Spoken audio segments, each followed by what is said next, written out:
하나님 말씀 봅니다. 열왕기하 2장 9절에서 11절 나를 갱신케 하는 성령의 역사라는 제목으로 우리 같이 말씀을 읽도록 하겠습니다. 같이 읽겠습니다.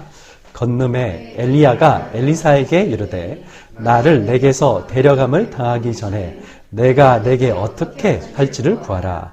엘리사가 이르되 당신의 성령이 하시는 역사가 갑절이나 내게 있게 하소서 하는지라. 이르되 내가 어려운 일을 구하노다. 그러나 나를 내게서 데려가시는 것을 내가 보면 그 일이 내게 이루어지려니와 그렇지 아니하면 이루어지지 아니하리라 하고 두 사람이 길을 가며 말하더니 불수레와 불말들이 두 사람을 갈라놓고 엘리야가 해오리 바람으로 하늘로 올라가더라. 아멘. 벌써 2019년 마지막 주일이 되었습니다. 세월이 정말 빨리 흘러갑니다.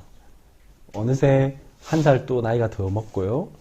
또 이제 학생들은 다시 한 학년 올라가고 이렇게 이제 변화가 생깁니다. 이 변화의 시점에 섰을 때 이제 대부분의 사람들은 과거를 한번 돌아보고 또 앞으로 우리의 미래를 준비하는 그게 지혜로운 사람이죠. 근데 변화를 하려면 대부분의 경우는 용기가 필요합니다. 또 두렵기도 하고, 현실적으로 새로운 것들이 이제 왔을 때 그것이 실제로 뭔가가 뚜렷하게 드러나 있으면, 이거다. 뭐 이렇게 편안하게 준비할 수 있지만, 전문가라는 사람들도 내년 경제 어떻게 될 것 같습니까? 물으면 모릅니다. 대략은 알지만, 그러나 어떤 변수가 있을지, 어떻게 될지, 알 수가 없습니다. 수많은 사람들이 그래서 막 이제 준비를 하죠. 준비를 하려고 하는데 이제 좀 더 나은 삶을 위한 준비죠. 그 말은 지금 현재 내 삶이 그렇게 어떻게 보면 조금 만족스럽진 않다 이런 얘기죠. 이제 한번 생각해 볼게요. 나는 이제 좀 더 이상 어디 가서 돈 빌리는 삶 말고 돈 좀 빌려주는 삶을 살고 싶다. 또 이제 공부 좀 잘해줬으면 좋겠다. 그래서 이제 항상 공부 못하는 것보다는 공부 좀 잘하고 싶다. 또 이제 외모도 좀 가꾸어서 다른 사람들이 보기에 나도 좀 당당하게 옷도 좀 핏에 딱 맞게 그런 옷도 입고 싶다. 이게 이제 보통 사람들의 모습입니다. 그래서 여러분들이 한번 지금 이 말을 들으면서 한번 생각해 보세요. 나는 나에게 어떤 점에 만족하는가? 나는 어떤 게 가장 불만스러운가? 이걸 먼저 질문해 봐야 되는 거죠. 나에게 나는 뭐가 좀 달라졌으면 좋겠는가? 이게 이제 질문하려면 내가 안 되는 것에 대한 질문이 먼저 되어져야 되는 거죠. 내가 환경이 이렇다면 이 환경이 어떤 게 문제일까? 그럼 그 환경을 바꿀 게 뭘 바꿔야 되는가? 또 인간관계에서 내가 어떤 문제가 있다면 이 인간관계는 어떻게 바꿔야 되는가? 또 내가 습관이 이게 안 좋은 게 있다면 난 이제 바꿔야 될 게 뭘까? 이렇게 생각합니다. 근데 그까지는 불신자도 하는 겁니다. 이제 신자든 불신자든 그래서 경제 규모도 계획을 세우잖아요. 그래서 막 지출 막 줄이고 어떻게 하면 이제 뭐 저축할 것도 세우고 훌륭한 분들은 그렇게 합니다. 또 이제 뭔가 나를 바꾸기 위해서 이제 막 책도 읽고 강연도 들어보기도 하고 새해는 다 헬스클럽 끊고 이제 이렇게 하잖아요. 이제 그게 지속이 안 돼서 그렇지. 그러면 왜 안 되는가에 대한 질문도 던져봐야 되고 그런 거를 사실 많이 반복해 왔잖아요. 사람들은 많이 해왔어요. 사실 제 새해가 될 때마다 우리 어린 친구들은 뭐 그게 조금 경험이 적을 뿐이지만 이제 어른들 같은 경우는 새해가 될 때마다 다짐을 했어요. 나 이제 새롭게 해야지. 나 올해는 작년보다 훨씬 더 나은 삶을 살 거야. 지금 양심적으로 한번 물어보세요. 나는 어떻게 됐는가? 진짜 뭔가 변화가 생겼는가? 그 안 되는 이유가 있단 말이에요. 안 되는 이유가 첫 번째는 아예 변화하고 싶은데 이거 진짜 좋은 거 있다라고 말해줘도 안 하는 친구들이 있잖아요. 제가 이제 우리 큰애 때문에 다른 아이들한테 그런 얘기를 해랬어요. 제 큰애한테 꼭 그 입시라는 게 우리나라 대학만 있는 거 아니다. 또 꼭 대학을 가야만 인생이 바뀌는 것도 아니다. 요즘은 4차 산업혁명 시대이기 때문에 자기만의 개성, 자기만의 컨텐츠가 있으면 성공할 수 있다. 이런 길도 있다라고 한번 말해줘봐라.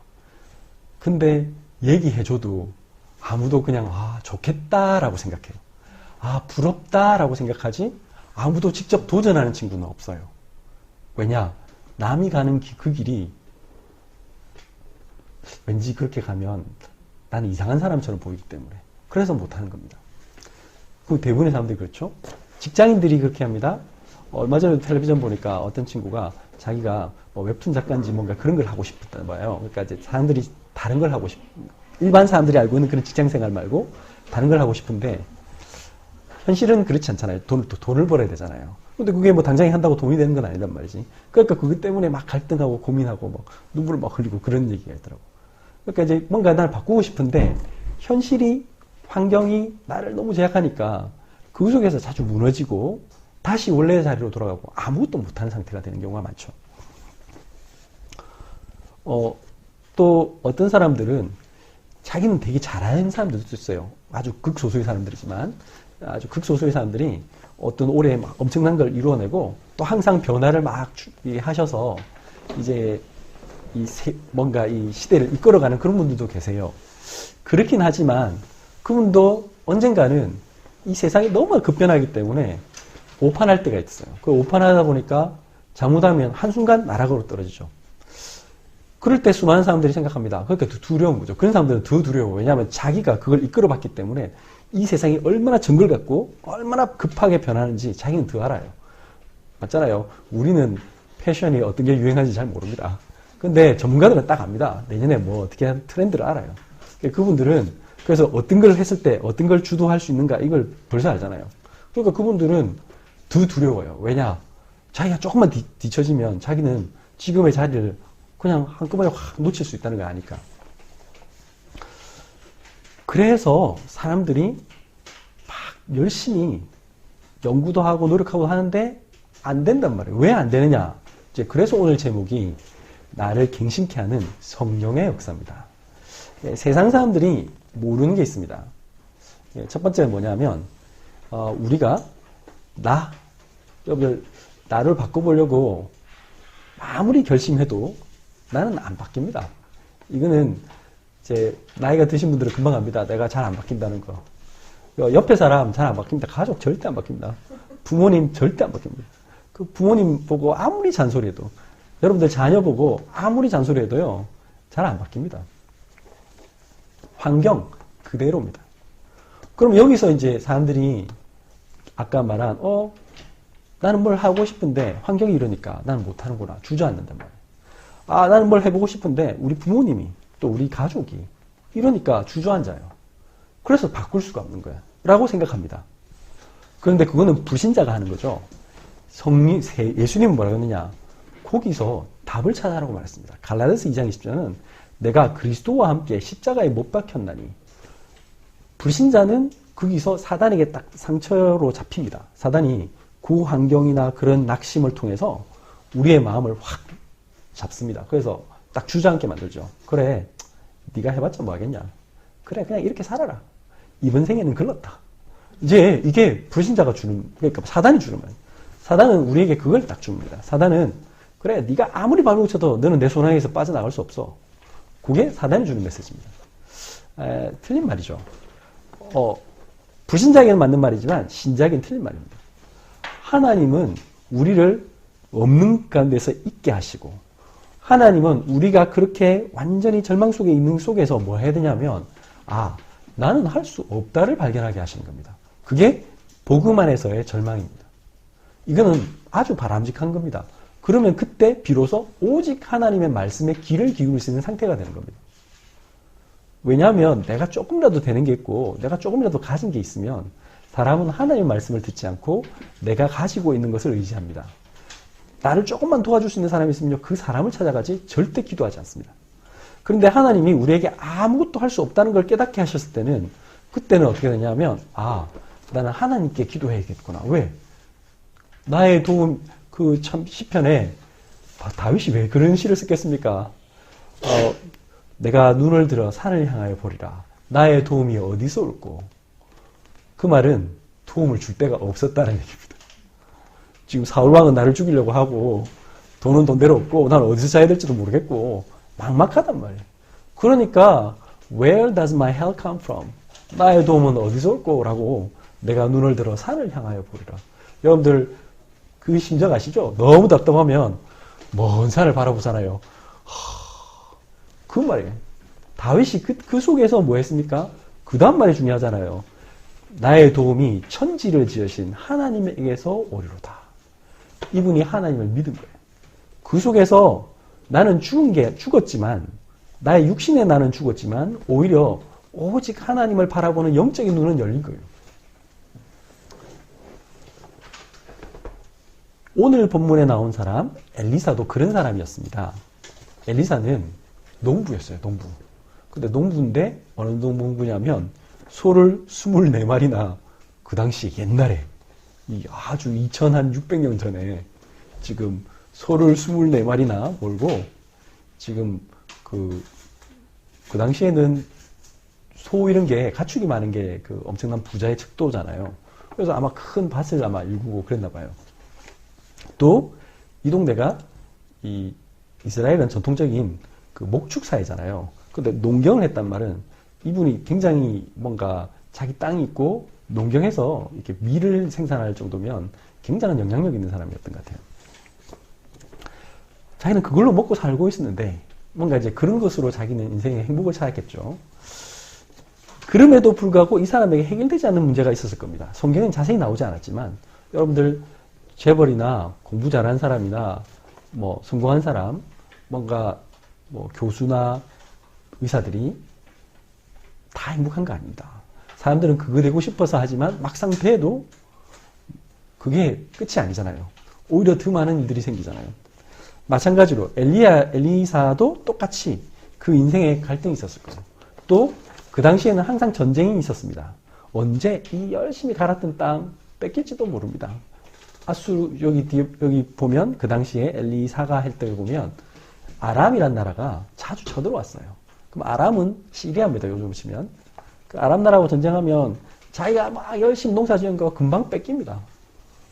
그걸 본인은 안 거죠. 인생이란 건 별거 아니다. 그 갈등 중에 멀리서 어디선가 들렸습니다. 하나님의 있다. 우리 조상적 아브라함의 하나님, 이삭의 하나님, 야곱의 하나님이 우리를 구원하신다 라고 말씀하신 그분이 계시다고 얘기했어요. 그분이 누굽니까?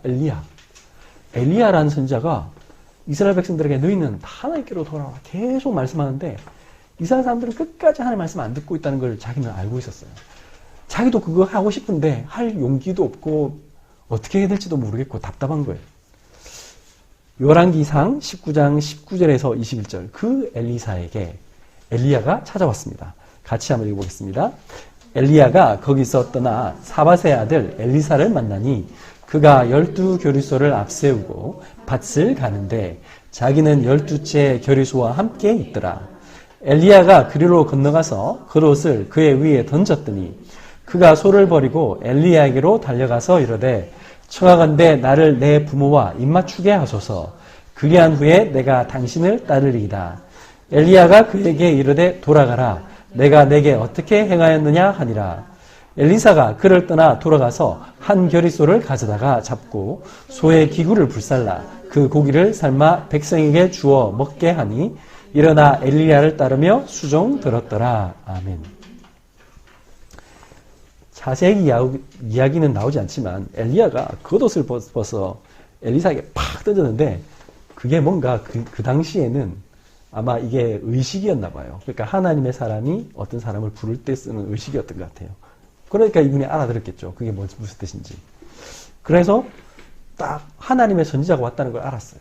그리고 자기가 이 시대에 하나님께서 이 시대의 문제를 해결하기 위한 하나님의 사람으로 부름받았다는 것을 직감적으로 알았던 거죠. 그러니까 이분이 어떻게 했냐. 참 중요합니다. 하나님의 부르심에 수많은 사람들은 이때 갈등하잖아요. 왜냐하면 지금 내가 하고 있는 게 있잖아요. 가족도 있고 친구도 있고 내가 세우는 계획도 있는데 근데 거기서 이분이 가감하게 그가 소를 버리고 엘리야에게로 달려가서 그리고는 부모님한테도 그냥 당당하게 말합니다. 부모님에 대해서도 이렇게 얘기합니다. 나를 내 부모와 입맞추게 하소서. 그리한 후에 내가 당신을 따릅니다. 가족, 나의 친구들, 나의 미래, 내가 가진 재산, 이것 전부 다 버리고 하나님을 따라갑니다. 그리고 이분이 아예 결단 내렸어요. 열왕기상 19장 21절. 엘리사가 그를 떠나가서 한 겨리 소를 가져다가 잡고 이제 소의 기구를 불살라 그 고기를 삶아 백성에게 주어 먹게 하고 아예 그냥 소고기 파티하고 자기가 할 수 있는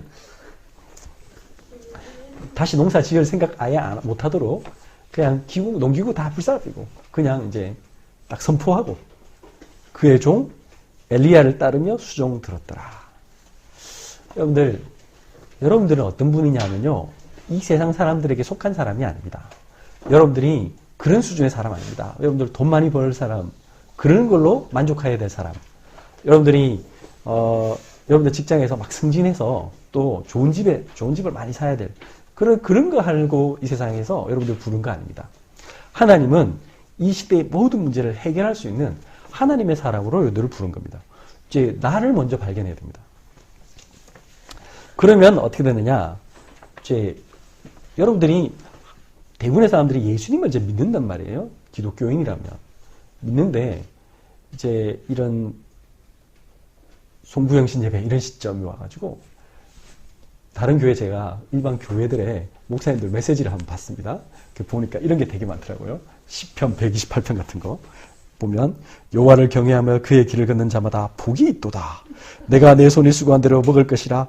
내가 복되고 형통하리로다. 뭐 이런 식으로 복 주는 메시지 잔뜩 있습니다. 이제 그런 메시지를 들으면 전부 다 그런 생각합니다. 그래, 나는 이제 예수 그리스도 믿으니까 나는 하나님께서 복 주실 거야. 그 복이 뭡니까? 이제 1번 복이 뭡니까? 두 번째, 그럼 어떻게 하면 가만히 있어요. 믿습니다 하면 주십니까? 아니잖아요. 지금 오늘 메시지가 갱신인데 새롭게 하는 거잖아요. 그럼 나는 이제 나 새롭게 될 거야? 이러면 됩니까? 안 된단 말이에요. 그죠? 어떻게 하느냐에 대한 질문을 지금 답이 나와야 되는데 그 하나님 주신 복이 뭔지 어떻게 하면 복 받습니까에 대한 그게 이제 답이 나와야 되는데 그거는 안 하고 그냥 믿습니다. 복 축복하실 겁니다. 아멘. 그대로라. 2019년 2020년 그대로 이거나 오히려 더 안 좋아져. 그런 사람이 대부분이잖아요, 사실은. 막 빚은 자꾸 늘어가고, 내가 생각도 그대로고, 오히려 막 더 생각은 이제 안 좋아지는 거야. 왜? 실패의 경험이 자꾸 쌓이고, 환경이 자꾸 눌리면 어떻게 되죠? 아이고, 그래, 예수 믿었는데, 그래, 안 죽은 게 다행이다. 병 안 걸게 다행이다. 아이고, 하나님 감사합니다. 그런 수준으로 산다니까, 사람들이. 그러면 안 되겠죠? 바뀌어야 되잖아요. 그럼 어떻게 바뀝니까, 지금? 엘리사도 그 답을 찾았던 거예요. 엘리사가 나는 정말 하나님이 원하시는 종 되고 싶습니다. 나는 그 당시에 종 많았어요. 하나님의 종들. 지금도 교회 많잖아요. 지금도 예수 믿는 사람은 많습니다. 기독교인이라는 사람은 엄청 많습니다. 그런데 그 사람들이 진짜 하나님의 능력을 체험하고 있습니까? 물으면 여러분들 스스로 물어보세요. 난 진짜 하나님의 능력을 체험하고 있습니까? 나는 지금 하나님께서 주시는 능력으로 정말 재창조되고 있습니까? 그걸 누리고 있어야 되는데 그게 성경의 진리잖아요. 근데 그 사람들은 그거 잘 안 되거든. 엘리사는 바로 깨달았어요. 나는 안 된다. 그래서 나는 하나님의 능력이 필요하다. 그래서 나는 끝까지 하나님께만 올인하겠다. 이게 결론 나렸어요. 그래서 어떻게 했느냐? 엘리야 선자가 지금 하늘로 올라갈 것을 알았어요. 그래서 자기가 이어받아야 되는데 자기가 뭘로 해야 될지 자기가 갑자기 선생님 사라지면 여러분들에게 자 너는 이 일을 해라. 복음운동 해라. 혼자 갑자기 얼마나 부담스럽겠습니까? 옆에 다른 선자들 지금 있어요. 그 사람들 나만 쳐다볼 거예요. 수많은 그 이스라엘 백성들이 나만 쳐다볼 거예요. 어떻게 해야 됩니까? 답이 없잖아요. 그러니까 어떻게 되느냐? 엘리야 선자가 갈 때 가다가 길갈로 막 갔어요. 하나님이 나를 길갈로 부르신다. 근데 거기서 길갈이 도성이 커요. 여리고가 커요. 요단은 아예 지금 강을 건너서 좀 이방 요단강을 기준으로 이쪽은 이스라엘, 이쪽은 지금 이방 땅이에요. 요단강을 건너가려고 해요. 근데 끝까지 따라갔어요. 왜 끝까지 따라갔느냐? 마치 예수님이 제자들에게 말씀하셨잖아요. 너희는 몇 날이 못 돼요. 성령을 받으니 너희가 예루살렘을 떠나지 말고 내가 너희에게 약속한 것을 기다리라. 그것을 알았던 거예요. 엘리사는 그렇다. 하나님이 나를 불렀으니까 하나님께서 능력 주실 것이다. 하나님이 나에게 성령 충만 주실 것이다. 그거 믿었던 거예요. 그래서 어떻게 했냐? 끝까지 따라갔어요. 끝까지 따라가니까 어떻게 했습니까? 오늘 본문 말씀이잖아요. 물었습니다. 엘리야 선생님이 제자 엘리사에게 열왕기하 2장 9절에서 11절입니다. 건너매 엘리야가 엘리사에게 이르되 나를 내게서 데려감을 당하기 전에 내가 내게 어떻게 할지를 구하라. 엘리사가 이르되 당신의 성령이 하시는 역사가 갑절이나 내게 있게 하소서 하는지라. 하나님의 성령이 나에게 당신이 가졌던 그 성령이 나에게 갑절이나 있게 하소서. 선생님 말했습니다. 2장 10절 이르되 내가 어려운 일을 구한도다. 그러나 나를 내게서 데려가신 것을 내가 보면 그 일이 내게 이루어지려니와 그렇지 아니하면 이루어지지 아니하리라 하고 두 사람이 길을 가며 말하더니 불수레와 불말들이 두 사람을 갈아놓고 엘리야가 해오리 바람으로 하늘로 올라가더라. 뭘 본 겁니까? 마치 사도행전 2장에 지금 바람 같은 불 같은 성령의 역사를 엘리사는 체험한 겁니다. 여러분들에게 나의 수준과 상관이 없습니다. 지금 여러분들이 있는 환경과 상관이 없습니다. 여러분들 속에 이 하나님이 나와 함께 하시는구나 이거 체험해야 돼요. 그때 나는 바뀌는 겁니다. 나의 무능력이 무너지는 겁니다. 나의 환경을 뛰어넘을 수 있는 힘이 생기는 겁니다. 왜 많은 아이들이 그래 나는 틀렸다. 나는 공부할 수 없다. 왜 그렇습니까? 이 체험이 안 된 거예요. 복음의 체험이 안 되니까 안 되는 거예요. 그래 나는 내가 다니는 직장에서 그냥 먹고 살아야지. 왜 이 생각이 딱 잡힙니까? 왜? 나는 안 된다는 생각이 벌써 꽉 들어와 있어요. 자기를 보면 당연히 그렇게 되는 거죠. 저도 그랬습니다. 저도 저를 보면 나는 안 된다. 그런데 하나님이 나를 부르신 거 알고 하나님이 나와 함께 하시는 거 알고 성령의 역사를 체험하면요. 그래 나는 안 되지만 하나님이면 하실 수 있다. 하나님이 나를 이끌어 주실 것이다. 하나님이 내 속에 들어와 계시는구나. 그래 나는 세상을 살릴 사람이구나. 이거 체험하게 되는 겁니다. 그랬더니 어떻게 됐습니까? 엘리사가 이제는 새로운 사람이 됐어요. 엘리사는 이제는 능력의 사람이 된 겁니다. 능력의 사람이 돼서 어떻게 했느냐? 바로 기도가 달라졌어요. 이전에는 엘리사가 기도했다는 성경 구절이 없어요. 엘리사는 오직 그냥 따라다니는 것밖에 없어요. 엘리야 선자가 하시는 걸 봤어요. 그런데 이제는 자기가 기도하는 거예요. 지금 가고 나니까 이제 없잖아요. 엘리야 선자가 없으니까. 그래서 제일 첫 번째 한 게 뭐냐? 임마누엘 누리는 기도의 갱신입니다. 여러분들 항상 하나님이 나와 함께 하신다는 걸 누려야 됩니다. 이거부터 시작해야 됩니다. 여러분들이 어떤 환경에 있어도 괜찮습니다.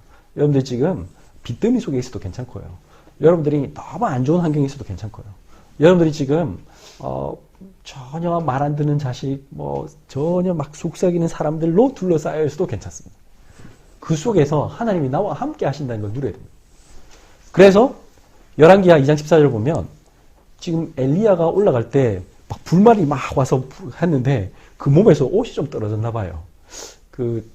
저는 우리의 휴거나 우리가 나중에 하늘 날아갈 때 그럴 거라고 생각합니다. 우리 몸은 변화되지만 우리의 바깥에 입고 있는 옷은 이게 천국에 가진 않을 거 아니에요. 그러니까 이게 떨어진 거예요.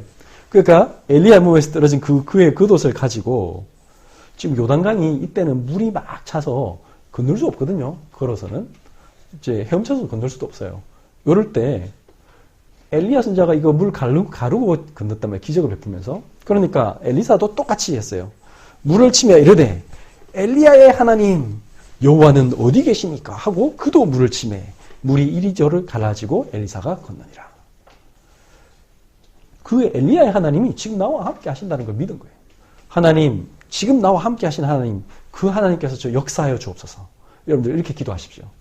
2020년에 하나님 지금부터 이제는 하나님 그 엘리야와 엘리사의 하나님 지금 나와 함께 하시는 그 하나님께서 역사하여 주옵소서. 그렇게 기도하는 겁니다. 왜 하나님께서 우리에게 이 기도해라고 했습니까? 올바른 전도와 선교에 갱신해야 될 겁니다. 지금 세상에 많은 교회가 있고요. 많은 그리스도인이 있는데 하나님이 나를 특별히 복음운동, 전도운동하는 교회로 부르셨습니다. 자, 왜 그랬습니까? 첫 번째입니다. 죽어가는 세상을 치유해야 됩니다. 이 세상 수많은 사람들이 완전히 사단에 사로잡혀서 지금 온갖 질병으로, 정신병으로, 여러 가지 경제 문제로, 가정 문제로 완전히 무너져 있습니다. 그럼 그 사람들을 살리는 걸 하나님 원하시는 겁니다. 제일 먼저 엘리사가 갔어요. 가보니까 어떤 일이 벌었습니까? 지금 이 땅은 좋은 땅인데 가보니까 그랬어요. 땅은 좋은 땅인데 위치도 좋고 한데 여기에 물이 이상해요. 그 물을 먹으니까 막 사람들이 시름시름 아프고 병 걸려 죽고 죽음의 땅이 돼버렸습니다. 이렇게 했던 거예요. 그러니까 열왕기하 2장 21절 22절 같이 한번 읽어보겠습니다. 엘리사가 물 건너로 나아가서 소금을 그 가운데에 던지며 이르되 여호와의 말씀이 내가 이 물을 고쳤으니 이로부터 다시는 죽음이나 열매 맺지 못함이 없을지니라 하셨느니라 하니 그 물이 엘리사가 한 말과 같이 고쳐져서 오늘에 이르렀더라. 아멘. 하나님이 우리에게 지금 수많은 사람들을 치유하기 원하십니다.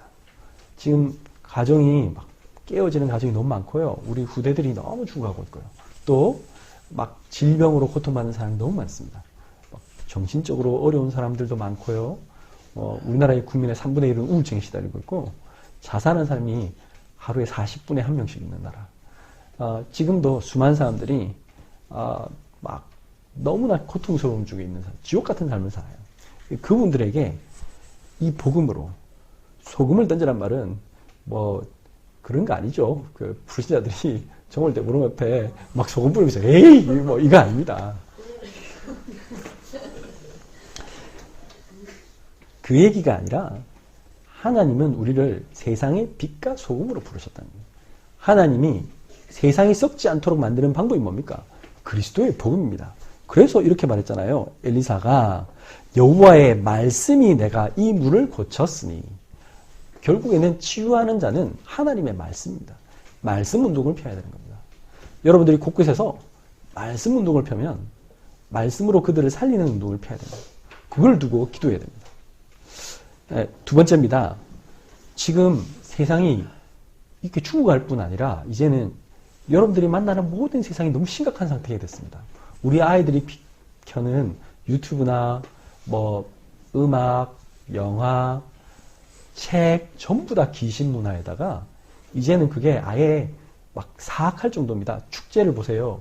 이제 이게 퀴어 축제 해가지고 이제 동성애 이런 거 막 조장하고 이제 그런 법을 만들려고 합니다. 아예. 그래서 이제는 아이들에게 그런 걸 가르치려고 하고 이제는 하나님을 대적하는 문화, 교회가 뭐 바른 소리, 성경에 있는 얘기를 하면 그거를 못하게 하려고 하는 그런 시대까지 왔습니다. 복음을 대적하는 세상 단체와 문화, 그들과 싸워서 승리할 뿐 아니라 그들을 살려내는 사람이 되어야 됩니다. 지금 유대인이나 프리메이슨이나 이런 단체들이 지금 그 전 세계를 지금 장악하고 있어요, 사실은. 여러분들이 알고 있는 영상운동, 뭐 구글이나 이런 세계적인 기업들이, 애플이나 이런 기업들이 지금 우리의 모든 걸 다 장악하고 있어요, 사실. 여러분들 페이스, 얼굴에 지금 얼굴 인식, 뭐 지문 인식, 여러분들의 지금 모든 정보가 지금 다 그런 사람들에게 가 있어요. 누군가가 1984년 조지 오웰이 말한 대로 그 빅브라더가 언제든지 출연해도 이상하지 않는 시대. 근데 이거는 성경에 나와 있는 얘기예요. 계시록의 666 사건 이런 것들이 다 그 얘기잖아요. 바코드 다 찍는다는 그게 어쩌면 그 시대가 왔어요. 그래서 복음을 대적하는 세상 단체와 문화, 또 아예 교회를 방해해요. 이제는 교회가 교회를 방해해요. 전도운동 하면요 이단이라고 해. 또 교회들이 복음이 없어. 지금 엘리사 시대 때 거짓 선지자가 가득하고요. 세상의 어떤 물질 문화 그런 게 교회 안으로 지금 막 들어와 있어요. 그래서 아까 말한 시편 128편 같은 이런 성경 구절 그 말하면 조회수 그 성경 제가 유튜브 봤어요. 보면 막 목사님들 중에 막 여러분들 손 얹고 예수 이름으로 기도하십시다. 병 났습니다. 막 그런 거 하면 바로 그냥 뭐 병이 치유되는 역사의 말씀 이런 거 적혀 있잖아요. 그러면 조회수 몇만 해, 막 몇십만 해. 막 부자가 되기 위한 하나님께서의 뭐 축복, 뭐 성공을 위한 뭐 그런 거 있으면 그냥 막 합니다. 근데 그거 아무리 그런 말씀 들어도 어떤 문제가 옵니까? 나에게 오는 영적 문제, 공황장애 이런 거 해결 안 됩니다. 부자 된다고 그게 해결될 것 같습니까? 그러면 부자들은 예수 믿을 필요가 없죠. 서울대 갈 우리 아이들 어떻게 하면 똑똑해집니까? 서울대 가서 뭐 하려고요? 서울대 가서 잘못하면 그 복음 없이 성공해서 교수 되고 막 그랬을 때 그 사람이 나중에 오히려 개인은 행복하지 않거든요. 수많은 사람들이 그래서 막 그 정신병이나 이혼 결국엔 지옥 가고 오히려 다른 사람들을 그렇게 예수 못 믿도록 만드는 중요한 일을 하잖아요. 결국에는 마귀에게 쓰임받는 사람 되는 거예요. 그 사람을 하나님께서 살리시기 원해요. 근데 어떻게 해야 됩니까? 자, 이 성경 구절은 조금 난해합니다. 열왕기하 2장 23절, 24절 보면 엘리사가 거기서 베델로 올라가더니 그가 길에서 올라갈 때 작은 아이들이 성읍에서 나와 그를 조롱하여 이르되 대머리여 올라가라 대머리여 올라가라 하는지라. 엘리사가 뒤를 돌이켜 그들을 보고 여호와의 이름으로 저주하매 곧 수풀에서 암곰 둘이 나와서 아이들 중에 42명을 찢었더라. 이거 잘못 해석하면 와 하나님 진짜 잔인하네. 아이들을 막 죽이고 이렇게 생각할 수 있습니다. 그 좀 하나님 선지자 좀 놀렸다고 와 막 죽여버리네. 야 이렇게 생각하면 안 됩니다. 그래서 목사님이 필요합니다. 이제 여러분들이 성경은 분명하게 이해를 해야 합니다. 구약 성경을 보면 많은 성경 구절에 보면 소년들이라고 나왔을 때 그 소년들은 우리가 알고 있는 어린아이들이 아닙니다. 보통 한 17세 이상. 그러니까 다윗이 골리앗을 죽일 때도 소년이라고 했어요. 그때 다윗이 아주 어린애가 아니에요. 그러니까 사실은 청년. 그러니까 영어덜트해야 되는 거예요. 근데 그 영어덜트들이 나와서 성읍에 나와서 그를 조롱하여 이르되 자, 그 다음 말이 중요합니다. 대머리여 올라가라. 대머리여 올라가라. 이 말은 무슨 말이냐면 그 앞에 보시면 이런 말을 했잖아요. 오늘 본문에도 나와 있습니다. 열왕기하 2장의 처음 시작이면 하나님께서 엘리야를 하늘로 올려가려 하실 때 그 말입니다. 열왕기하 2장 9절에도 말했습니다. 내가 내게서 데려감을 당하기 전에 올라간다는 말은 그 말입니다. 고업 이 말은 하늘로 올라가는 것을 얘기하는 겁니다.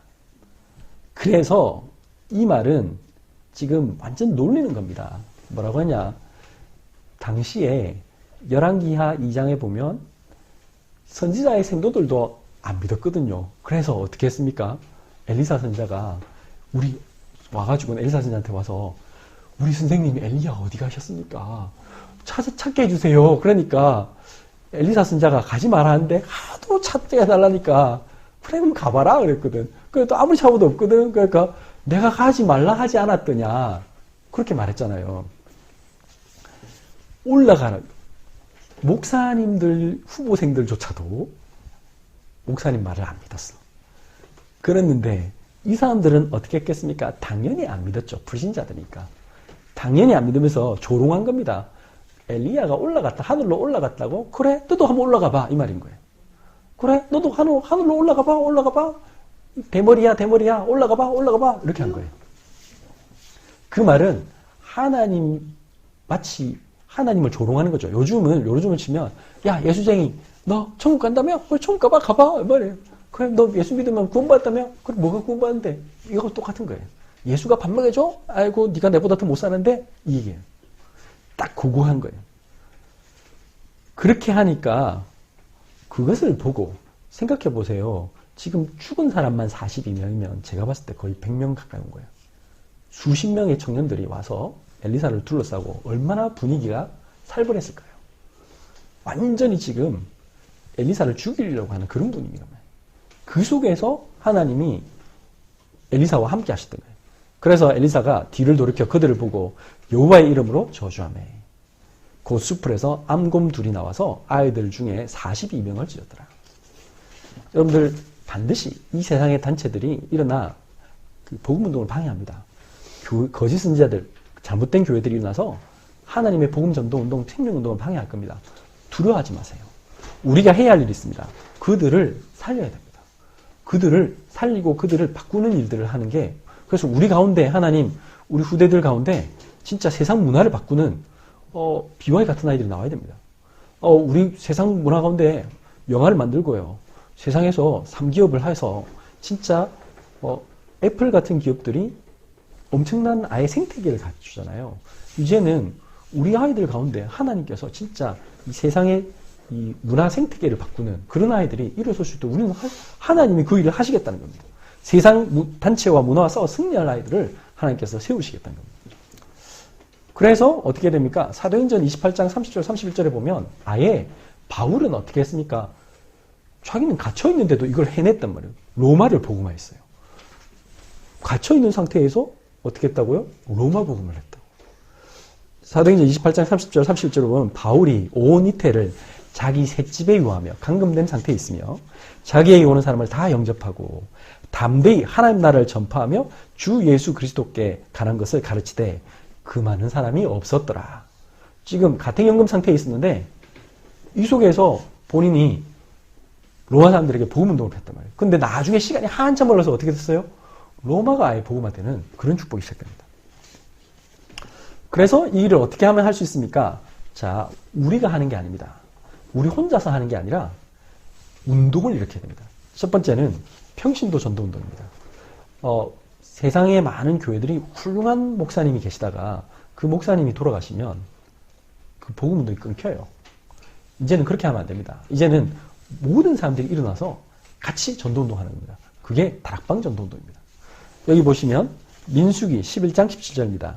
내가 강림하여 거기서 너와 말하고 내게 임한 영을 그들에게도 임하게 하리니 그들이 너와 함께 백성의 짐을 담당하고 너 혼자 담당하지 아니하리라. 중요한 말입니다. 하나님께서 우리 모세에게 주셨던 말씀입니다. 10부장, 50부장, 100부장을 세워라. 1000부장을 세워라. 그들과 함께 내가 내 영을 그들에게도 둘 것이다. 그래서 그들도 백성의 짐을 담당하고 너 혼자 담당하지 아니라. 여러분들 한 사람 한 사람이 지난주에 우리 같이 나왔던 영적 시스템입니다. 여러분들 한 사람 한 사람이 모든 사람을 살리는 시스템입니다. 여러분들의 직장을 바꾸는 시스템, 여러분들이 살고 있는 지역을 바꾸는 시스템. 우리 아이들이 가는 그 학교를 바꾸는 학교 선교사입니다. 이제 이렇게 되는 겁니다. 그리고 엘리사가 했던 제일 중요한 운동이 있습니다. 제가 오늘 새롭게 하는 성령 역사인데 뭘 했느냐? 엘리사가 제일 했던 게 그겁니다. 도단성 운동입니다. 도단성 전도 운동은 뭡니까? 거기서 수많은 제자들을 길러낸 거예요. 그래서 계속해서 이 복음 운동이 확산되고 이 이스라엘 전역에서 나중에는 이스라엘 왕이 아예 어떻게 했습니까? 엘리사에게 와서 나의 아버지요. 이스라엘의 병거요. 마병이요. 이렇게 막 고백할 정도로 이스라엘 나라가 바뀌는 거예요. 그 운동을 펴는 겁니다. 열왕기하 6장 16절 17절입니다. 같이 읽겠습니다. 대답하되 두려워하지 말라. 우리와 함께한 자가 그들과 함께한 자보다 많으리라 하고 기도하여 이르되 여호와여 원하건대 그의 눈을 열어서 보게 하옵소서 하니 여호와께서 그 청년의 눈을 여심해 그가 보니 불말과 불병거가 산에 가득하여 엘리사를 둘렀더라. 아멘. 지금 아람 나라가 군대를 데리고 쳐들어왔어요. 왜 쳐들어왔느냐? 지금 공격을 하려고 막 이스라엘을 잡아먹으려고 막 쳐들어왔는데 신기한 거는 자 이쪽 길로 갈까? 하고 군대를 딱 보냈더니 그쪽 길을 이스라엘 군대가 와서 딱 막아요. 또 저쪽 길로 갈까? 하고 딱 보내니까 아람 왕이 너무 화가 나가지고 신하들 소집했잖아요. 야, 우리 중에 분명히 스파이가 있다. 지금 어떤 놈이 지금 이스라엘 왕한테 고발해가지고 우리가 가는 길을 다 막고 있다. 그러니까 그 중에 신하 중에 한 사람이 말했잖아요. 왕이시여, 그게 아닙니다. 그게 아니고 이스라엘이라는 나라에는 엘리사라는 하나님의 사람이 있습니다. 그 사람이 왕이 침대에서 얘기하는 모든 얘기까지 다 듣고는 이스라엘 왕에게 다 얘기해 줍니다. 그러니까 우리가 이길 방법이 없습니다. 그래? 그러면 그 놈을 잡으면 되겠네 하고 지금 그 놈이 어때? 그러니까 도단성에 있답니다. 그 말 듣고 어떻게 했다고? 지금 아람 군대가 대군을 끌고 지금 엘리사를 잡으러 왔을 때입니다. 그때 지금 뭐 했느냐? 수많은 백성들은 두려움에 떨어서 포위돼서 도단은 조그만 성이에요. 근데 지금 아람은 거대한 나라고, 거대한 나라 그 당시에는 지금 그쪽 지역에서는 최강국이에요. 지금 아람 군대가 쳐들어와서 지금 도단성을 둘러쌌습니다. 막 두려워하는데 그때 지금 옆에 있는 수많은 선지자들에게 말하는 겁니다. 렘넌트 운동입니다. 너희는 두려워하지 마라. 대답하되 두려워하지 말라. 우리와 함께한 자가 그들과 함께한 자보다 많으리라고. 열왕기하 6장 17절 기도하여 이르되 여호와여 원하건대 그의 눈을 열어서 보게 하옵소서 하니 여호와께서 그 청년의 눈을 여심해 그가 보니 불말과 불병거가 산에 가득하여 엘리사를 둘렀더라. 하나님의 천군 천사가 우리 기도하는 중에 지금 반드시 함께 하시는 겁니다. 이거 체험해야 됩니다. 우리의 영적인 눈이 열려야 됩니다. 아 그렇구나. 나는 새롭게 될 방법이 없는데 이거 한번 체험하면 여러분들은 완전히 새로운 사람이 되는 겁니다. 아 그렇구나. 내 속에 하나님 함께 하시는구나. 지금 하나님의 천군 천사가 우리를 둘러 지키는구나. 우리는 결코 망할 수 없구나. 그래서 나는 이 말씀 따라가면 되는구나. 이거 되면 오늘 결론입니다.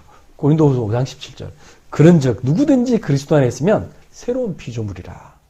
이전 것은 다 지나갔으니 보라 새 것이 되었다. 여러분들 이제는 나의 것은 다 지나갔어요. 이제 진짜 나의 옛날 거 다 버려야 돼.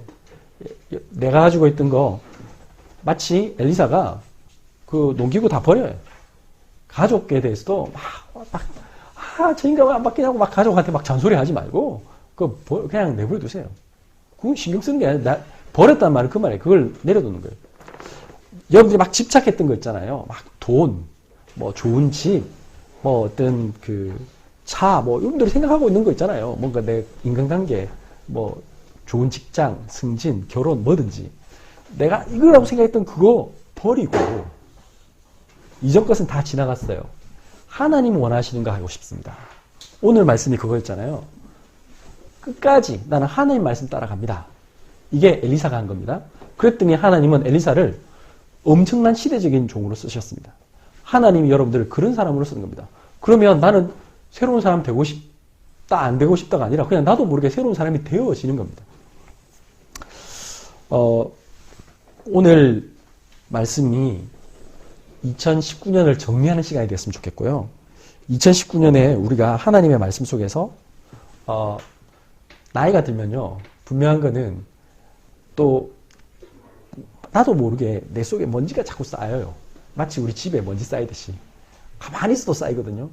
우리는 자꾸 쇠퇴할 수밖에 없어요. 그런데 이 말씀이 들어가면 우리의 그 모습은 변하지만 고린도후서 4장 16절입니다. 그러므로 우리가 낙심하지 아니하노니 우리의 겉사람은 낡아지나 우리의 속사람은 날로 새롭도다. 여러분들 이 축복이 오늘부터 시작되시기를 예수의 이름으로 축원합니다. 기도합니다.